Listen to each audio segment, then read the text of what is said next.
Heroine అంటే 2-3 romantic scenes, 6 పాటలు, ఇంకా చెప్పాలి అంటే పెద్దగా పాత్రలేని వ్యాపారమనే చెప్పాలి.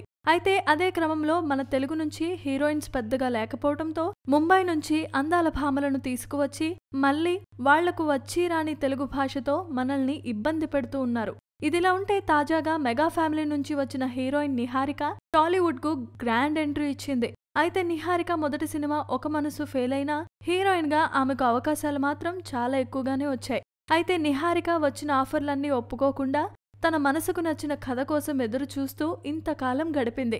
ఇక నిహారిక ఎట్టకేలకు తనకు నచ్చిన కథ దొరకడంతో ఆ కథ పట్టాలెక్కింది. అయితే ఇందులో విశేషం ఏంటంటే అసలు కథ అక్కడే ఉంది.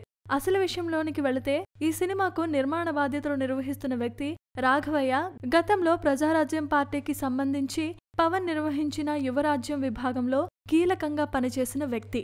మరి ఆయనకి జనసేనకి ఏంటి సంబంధం? జనసేన అండ నిహారికకు ఎలా ఉంటుంది అంటే ప్రస్తుతం పవన్ జనసేన ట్రెజరర్ గా ఉంటుంది కూడా ఇదే వ్యక్తట.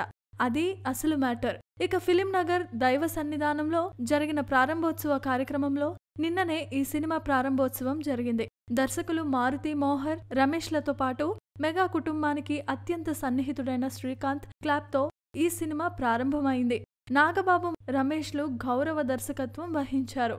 మొత్తంగా సొంతవారి అండతోనే నిహారిక కెరియర్ ముందుకు పోతోందని చెప్పాలి. Please subscribe.